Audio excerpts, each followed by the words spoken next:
Olá, seja muito bem-vindo a mais um capítulo do Fatos Histéricos. Você está enlouquecidamente, escalafobeticamente participando aqui, ó. Agora revelei que não tá funcionando.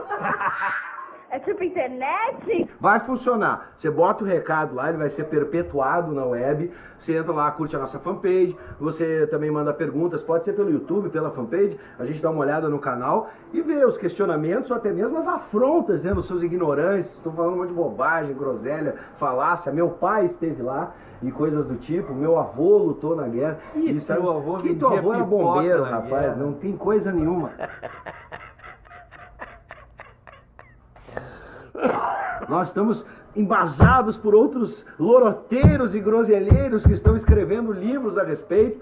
E hoje até eu vou me meter a falar de história. Professor Gurão, tudo bem? Tudo louco, tudo ótimo, tudo Mais maravilhoso. Você tá na selva, você não tá vendo aqui, ó?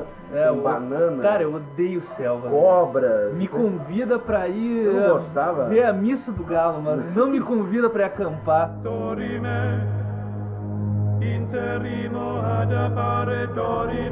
Vamos falar sobre expedições muito loucas, mais loucas do que a do Indiana Jones, mais loucas do... Lembra dos filmes? A Esmeralda, aquele era bom pra caramba. Tudo por uma esmeralda. Quarto. Não era exatamente o que eu queria como última refeição. Todas essas histórias aí foram inspiradas em loucos que nem nós, nesse exato momento, nesse escritório, continuamos. Cara, esse calor aqui tá equatorial, velho, tá? Um calor amazônico. Ai, meu Deus! Bicha, ajuda aqui, bicha! E o ser humano é uma espécie que é muito interessante, assim como as outras espécies, tem uma característica muito forte que é a curiosidade. Primeiro curioso, segundo curioso, segundo curioso. Devido à necessidade, né? A necessidade de sobrevivência. E também muito devido àquela curiosidade, que é... Alguém me diz que tem uns homens lagartos. do outro lado daquela montanha. Ah, eu vou lá. É aquela coisa do filme de terror. Tá escuro, eu vou lá. Eu não vou embora. Ali tá escuro e tem um barulho estranho. Vou embora ou vou lá? Os caras vão até lá e às vezes descobriam um século antes, mas não chegava a informação. Porque os caras não voltavam, cara. E essa é a história que nós vamos contar aqui desse cidadão maravilhoso. Nossa foto de hoje, hein? O tio Fawcett, tá aqui, o tio Fawcett. Não é o... Ah, bota só um trechinho Regininha. da Regininha, bota. Foi a Regininha. Fawcett. Regina, eu digo Regininha. Eu vou me atrever, o senhor me permite, professor, a falar um pouco de história, porque eu estou aqui porque sou apaixonado por Não, história. você está aqui porque uma pessoa ocupada e leu esse livro que é o Brasil para Ocupados. Exatamente. Né? Então uma pessoa muito ocupada não Sou. tem tempo para se aprofundar e ler uma Exatamente. história aí. Em pequenos capítulos eu vou conhecer histórias do Brasil, Vai lá. mas histórias internacionais, como a história do nosso louco aventureiro e místico. Um texto legal escrito pelo... Eu não sei se é mulher ou homem. Sou mulher. Estímulo, você é travesti, velho. Não. Travesti, não é essa dessa. Putz, agora eu não conheço, não foi apresentado. Chris Burden é deve um ser homem. cara, é um homem, tá? E aí ele conta a história do inglês, do coronel P.H. Fawcett, né? Que nasceu no final do século XIX, não, no meio, 1867, e na virada do século... Alvorada voraz. Exatamente, para o século XX, já um militar inglês, né, que começou a servir lá no Ceilão, atual Sri Lanka, né, ele lá está servindo e já começa a coisa mística. Vem um monge budista e prevê que ele ia fazer uma expedição num país muito longe e ia levar o filho dele e ia morrer. A profecia se cumpriu. 22 anos depois, em 1925, Fawcett, seu filho Jack e mais um amigo partiram numa arriscada expedição nas selvas da Amazônia, no Brasil, e nunca mais voltaram. Tem uma cidade perdida na Amazônia, meu Deus do céu, cara, uma cidade perdida na Amazônia! Em 1920, ele faz as primeiras expedições, ele tenta várias vezes, vai no Brasil, vai lá pro Mato Grosso, e vai lá de Cuiabá e vai pra cima. e tenta achar pela Amazônia essa tal cidade perdida. It's my personal belief that all this interest comes from the fact that Fawcett carried with him a stone idol, of which this is a copy. Fawcett believed the idol would take him to a city in the jungle. Fawcett's was probably the most romantic exploring dream of the 20th century, and many of the people who've searched for him seem to have been affected by the romanticism of the whole quest. Vejam bem que esse cidadão, ele acreditava muito nisso. Ele não tinha muitas... Ele ia conversando com as pessoas e lá veio a história do homem morcego. Tinha um homem morcego, que tinha as casas que via com a luz e não voltava, a estrela que não apaga. Cumpra-se a profecia. Vamos gastar a grana e vamos levar o filho. E vão morrer. Eu vou morrer! Aí ele tentou e tentou, nunca mais foi encontrado. O detalhe da história, alguns detalhes interessantes são de que ele poderia ter tido a ajuda de um personagem histórico, Lawrence, das Arábias. Pós Primeira Guerra, se oferece aí, ele não, vai brilhar no meu lugar. Have you no fear English? My fear is my concern. Sabe-se lá se ele não achou e não ficou lá. Virou um homem morcego. Passa-se todo esse tempo, o outro filho dele, mais novo, organiza expedições para tentar achar o seu Fawcett e não acha. Passa um tempão. E lá por 2003, escavações... Não o Fawcett. A possível cidade perdida no Alto Xingu, cara. Escavações descobrem o que seriam ruas e coisas do tipo. Depois... descobrem lá perto do Amapá que seria um discoporto, um lugar todas alinhadas, perfeitamente alinhadas astronomicamente, o que leva a entender que eram civilizações com conhecimento de 2.000 anos, né? 2.000 anos atrás, com conhecimentos muito avançados. Acharam, então, de visionário e louco... Cidadão que se intitula Jesus Cristo, é isso mesmo? E mais visionário e mais do que louco, que as pessoas poderiam imaginar. Inspirou, a história dele inspira o livro Cidade Perdida, se eu não me engano, e ele. Indiana Jones.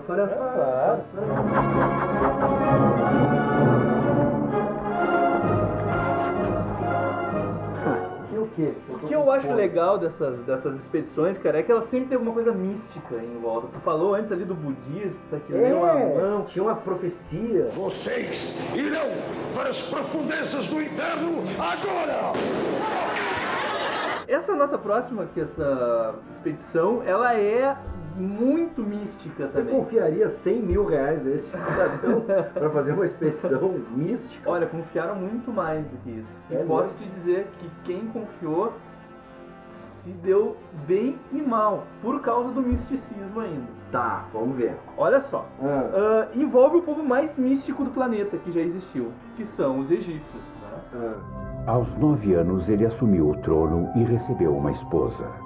9 anos depois, ele estava morto. Pouco se sabe a respeito.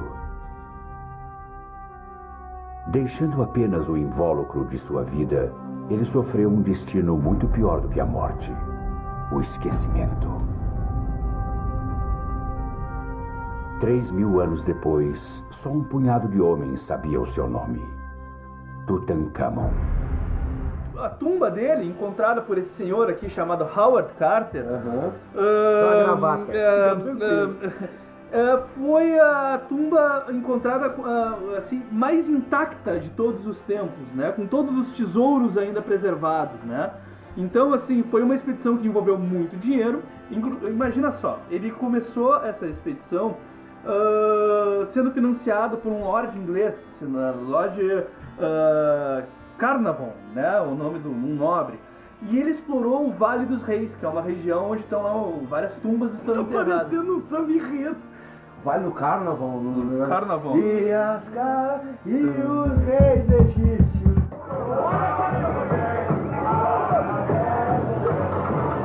Daí ele passou anos tentando encontrar alguma coisa e não encontrou. Só que ele era muito saqueado, né? O que encontrava. Só que ele era muito metódico. Ele dividiu o terreno e foi de quadradinho em quadradinho.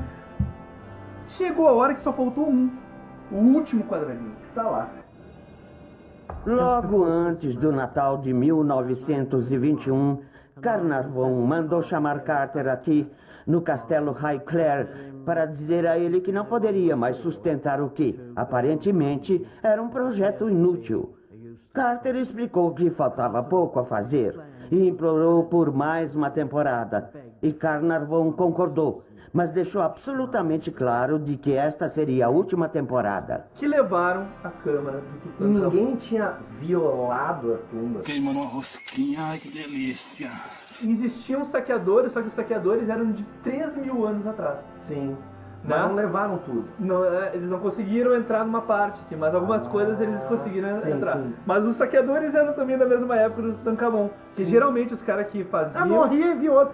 Aqui no cemitério os caras estão roubando tudo, rapaz. O próprio construtor já sabia como é que era, já fazia. Só que tem sinais que eles foram pegos, se eles perderam foram decapitados. Sim. Né? Então ficou lá o Tut. Tinha muita coisa lá. É um tesouro. Dizem que o Vale dos Reis é o lugar mais rico do mundo. A sala toda brilhou. E tudo o que brilhava era ouro. Carter estava petrificado. Se deu bem. Não sei. Será? Calma. Né? Então, assim, nessa aventura, né, isso aconteceu em 1922, foi descoberto em novembro de 22. E, assim, começou a acontecer umas coisas estranhas com a equipe que foi lá, participou disso, né? Muitos dos ajudantes dele, ao todo, com o passar dos anos, 25 pessoas que estavam ligadas à descoberta da câmara mortuária do Tutankhamon morreram. Porque muitos túmulos do Antigo Egito têm inscrições que têm maldições, claro. Né? Só que esse do Tutankhamon não tem. Esse tem, assim, dizem que acharam um jarro lá que tem alguma coisa, mas não tem. Então o que aconteceu é que esse Lord Carnarvon estava lá fazendo a barba lá e ele tomou uma picada de mosquito e cortou em cima da picada. E a partir dali começou a ter uma febre estranha, começou a delirar, deu um tempo, morreu, bateu as botas. Dizem que no mesmo tempo que ele morreu, a cadela dele lá em Londres deu um uivo e morreu junto. Tá, e aí? E ele que achou a grana toda, se deu bem? Mais ou menos, porque assim, ele fez uma autópsia da múmia, né? E esse pessoal assim não tinha muita noção de como é que se fazia esses procedimentos. Tem uma foto, vamos mostrar depois a foto do pessoal, eles não usam máscara, não usam absolutamente nada, né? E as tumbas têm muito fungo, a própria múmia desenvolve fungo e essas coisas. Então assim, eles respiraram, se tu tá assim meio doente, tu respira isso, tu morre, porque esse fungo vai pro teu pulmão e te mata, né? Tipo, acaba contigo. Então muitas pessoas morreram por causa dessa expedição aí. Então os jornais londrinos criaram a história da maldição do Tutankhamon, que quem entrasse em contato morria, e etc, etc. Mais uma vez inspirou pérolas, tanto contestáveis como a múmia. We are in serious trouble. E o Carter, ele começou assim a ser pressionado, começou a trabalhar demais e ele acabou enlouquecendo. Tem franguinho na panela. Ele resolveu fechar, lacrar a tumba com um portão que só ele tinha a chave. E o pessoal do Egito diz assim, não, tá doido.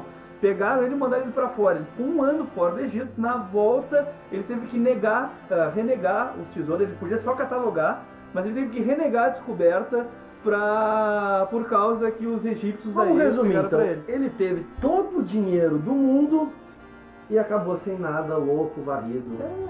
Ele termina trabalhando, ele morre com 60 anos naquela época, era bastante. Ele teve todo o dinheiro dos faraós, todo o lugar mais rico do Egito, do mundo. E ficou a ver navios, a ver pirâmides. Exatamente. Veja as pirâmides do Egito. Veja o Colosso do Ceará. Se gostou, cara, então compartilha. Não gostou, divulga pra falar mal, cara. Manda pergunta, questiona a gente. Explore o programa. Exatamente, né? Cara. E outra coisa, não temos pretensão nenhuma de dizer que esta aqui é uma aula final. A história deve ser lida e relida, contada e recontada. Então pesquise. A partir das bobagens que dissemos, você vai nos livros e confere se a gente falou a verdade ou não. Pesquise, cara, continue pesquisando. Esse é o nosso principal objetivo. Até o próximo capítulo, Fatos Histéricos. Compartilhe!